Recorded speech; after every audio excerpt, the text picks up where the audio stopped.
ये 4 स्टेप्स के दम पर ज्वाइनिंग होगी बम्पर। मजा आया। दोस्तों नमस्कार। अगर आप भी टीम नहीं बना पा रहे हैं, आप प्लान तो दे रहे हैं पर ज्वाइनिंग नहीं निकाल पा रहे हैं और आपको लग रहा है कि आप टीम बना नहीं पाएंगे, आप कुछ ऐसा तरीका खोज रहे हैं जिसके जरिए से आप ज़्यादा से ज़्यादा लोगों को अपने साथ जोड़ सके, तो आप बिल्कुल सही वीडियो देख रहे हैं। क्योंकि ये वीडियो देखने के बाद आप जिसको भी प्लान देंगे वो आपको ना बोल ही नहीं सकता, वो आपके साथ जुड़ेगा ही जुड़ेगा। क्योंकि आज मैं आपको कमाल के 4 स्टेप्स बताने वाला हूं। अगर आपने वीडियो को पूरा देखा और ये 4 स्टेप्स को अच्छी तरह से समझकर इसी आधार पर प्लान दिया, तो अब आपके टीम में होंगे हजारों लोग। पर आगे बढ़ने से पहले आप सभी से एक छोटी सी गुजारिश, अगर आप चैनल में नए हैं या चैनल को अभी तक सब्सक्राइब नहीं किया है तो चैनल को जरूर सब्सक्राइब करें और बेल आइकन को ऑल पर सिलेक्ट करें। पहला स्टेप्स एनालिसिस। जब मरीज डॉक्टर के पास जाते हैं तो क्या जाते ही डॉक्टर मरीज को दवा लिख देता है? बिल्कुल नहीं। पहले डॉक्टर मरीज का ब्लड प्रेशर चेक करता है, शुगर लेवल चेक करता है, आला लगाकर पहले अच्छी तरह से मरीज का एनालिसिस करता है। इसी तरह पहले स्टेप में आप जिनको प्लान दिखाने गए हैं पहले उनका पूरा एनालिसिस करें। जाते ही प्लान, कंपनी, अचीवमेंट, इन सब के बारे में बातें न करें।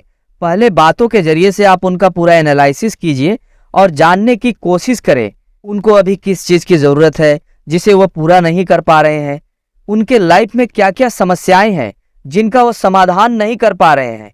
क्योंकि मेरे दोस्त, अगर कोई परेशानी में रहता है तो उसका पूरा ध्यान उस परेशानी से कैसे निकला जाए उस पर होता है। उस समय कुछ और उसके दिमाग में आता ही नहीं है। उनका पूरा एनालिसिस कीजिए। आपके प्रोस्पेक्ट के लिए अभी सबसे जरूरी क्या है? जरूरतों को पूरा करना या समस्याओं का समाधान करना, या कोई ऐसा काम जिसे वह करना चाहते हैं पर कर नहीं पा रहे हैं? यह आपको अच्छी तरह से समझना है। जब आपको यह समझ में आ जाए कि अभी आपके प्रोस्पेक्ट के लिए सबसे जरूरी क्या है, उसके बाद आपको लेना है दूसरा स्टेप्स, क्वेश्चंस। जब डॉक्टर मरीज का पूरा एनालिसिस कर लेता है उसके बाद मरीज से डॉक्टर सवाल करता है और क्या क्या परेशानी है, कहाँ कहाँ दर्द हो रहा है। ठीक इसी तरह से आपको दूसरे स्टेप में प्रोस्पेक्ट से सवाल करना है। जैसे उदाहरण के लिए समझिए, अगर आपके प्रोस्पेक्ट को बरसात से पहले अपने घर का मरम्मत कराना जरूरी है, क्योंकि अगर उसने अपने घर की मरम्मत नहीं कराया तो बरसात के मौसम में घर में रहना मुश्किल होगा, लेकिन पैसे के अभाव के कारण वह करा नहीं पा रहा है। और एक बात आप अच्छी तरह से समझ लीजिए, कोई भी व्यक्ति पहले अपने जरूरतों को पूरा करना चाहता है हर हाल में, उसके बाद ही वो सपनों को पूरा करने के बारे में सोचता है। अब उसके लिए जरूरी है घर की मरम्मत कराना, और आप उसको बता रहे हैं देखो ये हमारे कंपनी के लीडर हैं जो BMW से चलते हैं, ये हमारे कंपनी के लीडर है जिनके पास ऑडी है, ये हमारे कंपनी के लीडर है जो लाखों रुपए महीने का कमा रहे हैं। क्या यह सब बातों का उन पर कोई असर होगा? बिल्कुल नहीं। अब उनसे पूछना है, आप जो अपने घर का मरम्मत नहीं करा पा रहे हैं पैसे के कमी की वजह से, तो आपने कुछ प्लानिंग की है? पैसे कहाँ से आएंगे? क्योंकि वर्तमान में आप जो भी इनकम कर रहे हैं उसमें से आप कुछ बचा नहीं पा रहे हैं जिससे आप घर का मरम्मत करा पाए। तो आपने कुछ सोचा है पैसे कैसे आएंगे? अब उनको समझाइए, देखिए पैसे लाने का 2 तरीका है। पहला, आप लोन ले लीजिए और जीवन भर उसको चुकाते रहिए, क्योंकि कर्ज जो है एक दलदल की तरह है। एक बार जो इसमें फंस गया वो धीरे धीरे अंदर ही डूबता चला जाता है। और दूसरा तरीका है, वर्तमान में आप जो भी काम कर रहे हैं उसके साथ कोई ऐसा काम कीजिए जिससे आपको एक्स्ट्रा इनकम भी हो और आपके मेन काम पर इसका कोई बुरा असर भी ना पड़े। फिर देखिएगा आपका प्रोस्पेक्ट काफी हद तक आपके बातों से सहमत होगा। अब आपको लेना है तीसरा स्टेप, सेटिस्फेक्शन।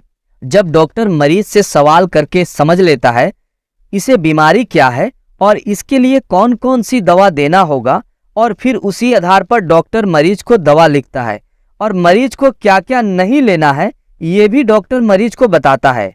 ठीक इसी तरह से आपको तीसरे स्टेप में अपने प्रोस्पेक्ट को नेटवर्क मार्केटिंग बिजनेस के बारे में बताना है।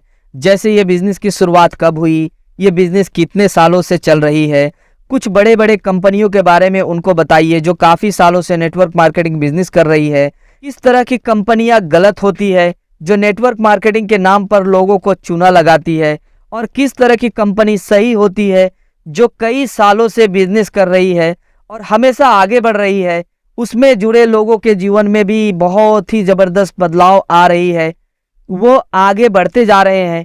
कैसे हम इस बिजनेस के जरिए से एक दूसरे के साथ जुड़े रहते हैं, एक दूसरे की मदद करते हैं। आज जहां लोगों में भेदभाव पैदा करके तोड़ने का काम किया जा रहा है, वहीं नेटवर्क मार्केटिंग के द्वारा लोगों को एक मंच में लाकर जोड़ने का काम किया जा रहा है। यह एक ऐसा प्लेटफॉर्म है जिसके जरिए से सभी एक दूसरे के साथ जुड़ते हैं और आने वाले समय में डायरेक्ट सेलिंग बिजनेस किस मुकाम पर पहुंचने वाला है। और सबसे अच्छी बात यह है कि जो भी पूरे ईमानदारी से और सिस्टम से इस बिजनेस को करता है, वह इस बिजनेस में कामयाब इंसान जरूर बनता है। आपको अपने प्रोस्पेक्ट को पूरा सेटिस्फेक्शन दिलाना है। जब आपके प्रोस्पेक्ट को पूरा सेटिस्फेक्शन हो जाए, फिर आपको लेना है चौथा स्टेप, ज्वाइनिंग। आपने देखा होगा डॉक्टर मरीज को दवा लिखने के बाद ये भी बताते हैं कि दवा कब लेना है, कितना लेना है और कैसे लेना है। ठीक इसी तरह से आपको चौथे स्टेप में अपने प्रोस्पेक्ट को अपने कंपनी के बारे में बताना है, अपने कंपनी के प्रोडक्ट के बारे में बताना है, अपने कंपनी के बिजनेस प्लान के बारे में बताना है, इस बिजनेस को करने के नियम क्या है, कितना समय लगेंगे। इस तरह से कंपनी के बारे में अच्छी तरह से समझाएंगे तो आपका प्रोस्पेक्ट आपके साथ जरूर जुड़ेगा। उम्मीद करता हूँ ये वीडियो आपको पसंद आई होगी और इस वीडियो के जरिए से आप ज़्यादा से ज़्यादा लोगों को अपने टीम में जोड़ पाएंगे। अगर वीडियो आपको पसंद आई तो वीडियो को लाइक करें, अपने टीम के साथ शेयर करें।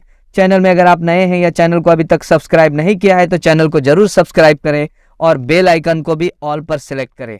धन्यवाद।